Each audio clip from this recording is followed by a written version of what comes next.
My name's Kamina Sue, and this is my channel Strength Karma. And today I'm extremely excited to have a repeat guest on my show. And this is Michael Smith, also known as the Heart Health Guy. So I wanted to bring Michael back on today because he's got a fascinating vision of a heart-centered world, which is something that he's building on from his heart health program. So Michael, why don't you tell me a little bit about the heart-centered metaverse idea that you've been kicking around? I'd love to talk about that. So, and this is the 30,000 foot back to this should be maybe forget how many meters that is. 10,000 meter. This is the 10,000 meter vision of roadmap of where we're going with that. Is that in the metaverse, what is coming with the blockchain and NFTs, we're looking forward to, we're releasing an NFT, hopefully Q1 and maybe Q2 next year, of our matriarch non-fungible tokens that the early adopters will be able to pick one of these up. But one of the things that's so exciting about the way that these cryptocurrencies work in these tokens is that we're going to be having the best instructors in the world providing content around health and nutrition and providing global healthcare. Now, currently in the world, we have global sick care, which is by the form of doctors and hospitals. You have to get sick before you get care. And but global healthcare, true healthcare, is what can you do to improve not just your physical health, but your emotional health, your mental health, your intellectual health, your environmental health, your vocational health, your financial health, all these different aspects of health. In the metaverse, you can be tokenized for providing course content. So if you're the teacher, and you can be compensated through tokens for your content. But here's the great part, is you can be compensated as well for taking the classes, for participating in the matriarch metaverse, and where it's like a global wellness program. And why wouldn't we reward people for doing the things that we know are going to keep someone healthy, make their life and everyone else's life on this planet more enjoyable? If we teach, especially teach children what it means to be healthy, and provide healthy options to children where they feel they grow up strong with clear minds and opportunities for learning. And that's another thing we want to have, is a free universal education where kids can always be engaged in learning more and learning what they need to learn, not facts and figures and memorizing. And with one of these things, I mean, you can ask anybody and your devices in your house any question and get the answer what you need. You don't need to store those facts and figures in our heads. We've gone from the information age to the inspiration age. We need more inspired children and adults coming up with ideas to move humanity forward and to create a world that works for everybody. And in the crypto world, it's such a different mindset too. It's not about a founder's mindset of how do I get to be the top so I can be the richest and be the CEO. Everyone is equal. And one of the things that they're called decentralized autonomous organizations, or DAOs for short, are being formed around all sorts of different issues. And our DAO is going to allow people to vote on different things throughout the world, that we can have a bicameral as well as representative bodies that meet in the metaverse that can hold representation of 1 to 1 million, or 1 to 100,000, or 1 to 10,000. We can have hundreds of thousands and millions of people in a Congress hall like the UN or any type of government building, and we can set this up for each country to handle their affairs themselves. And so we can have localized conversations and voting, as well as global conversations. And the idea of the world is just a concept in all of our heads. Nobody has been to the world. It's too big. There's what, 200 some odd countries, 196, I think the UN recognizes, 230 listed in Wikipedia, and territories and islands and things like this. your world, my world, is only as big as the places I've been and the conversations I've had with people from different places. And really, my world is about maybe a 1 to 2 meter radius that goes about 200-degree arc. I can't even see what's behind me. With the camera on, I can kind of see, but my world is right here, and my universe is here. So when the question I like to ask people is, when people come into your world, do they feel seen? Do they feel loved? Do they feel accepted? Do they feel at peace? And if each of us does our piece of the piece and has done the inner work, which is all any of us can do, to transform our lives, to be peaceful, to love ourselves, to accept ourselves, to fully see how flawed we are. Each of us is a flawed human being. No one is walking on water. And so, but truly knowing that that's how we were created. This is how we showed up. Fortunately, I have 46 chromosomes. I have a niece who has 47, has Down syndrome. That could be me. The point being is how do I truly love myself and love those who come into my world, and do my part locally? And if each of us were to do that, well, the whole takes care of itself. And that's the same with heart health and earth health. If each of us takes care of our heart, our physical health, our emotional health. They have a study that was done with rabbits where they were feeding high cholesterol diets to give them heart disease. And there's a cohort of these rabbits that didn't develop heart disease. And it's just a fascinating story. They looked into what was going on. Why were these different? And they figured out the cause is the lab tech who was feeding them these horrible high fat diets would take the rabbits out and pet them and play with them and have fun with them.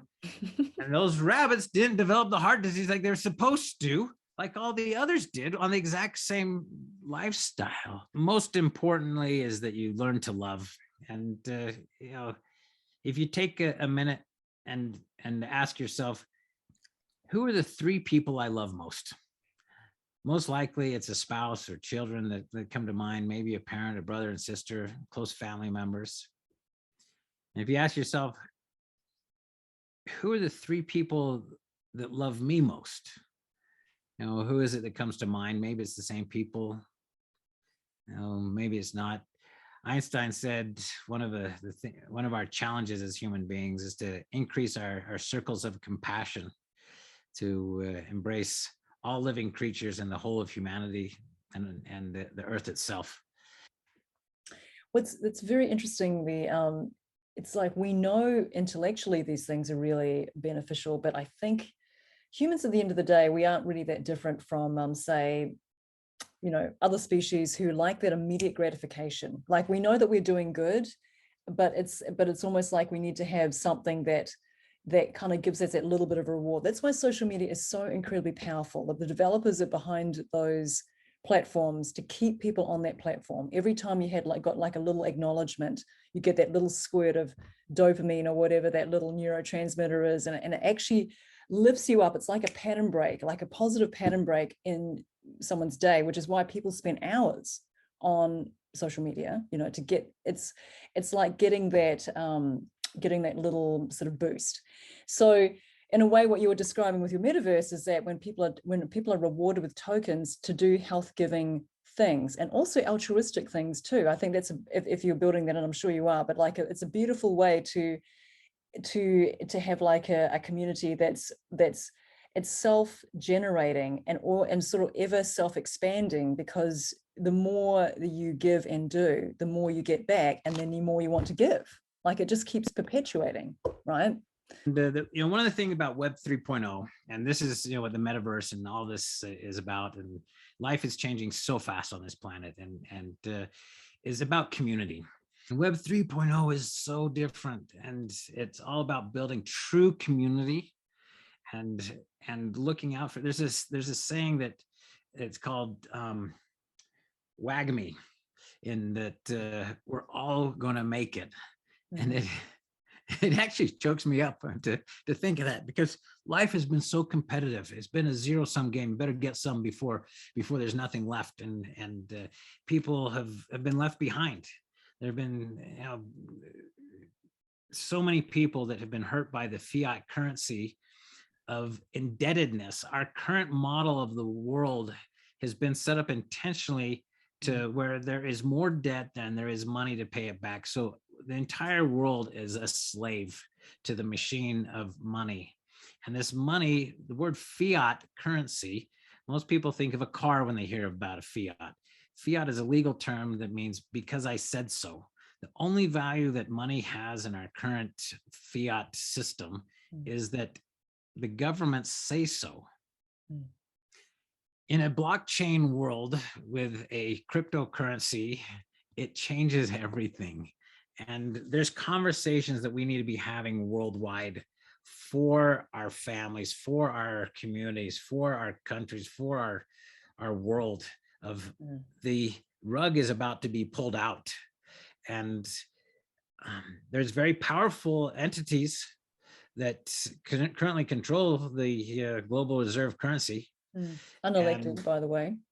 They're not. No one knows what they're doing behind the scenes. They're not going to let go of it easily. Yeah, that's right. And you know, it's been set up this way for a long, long time, and there's a very small number of people that benefit greatly from it.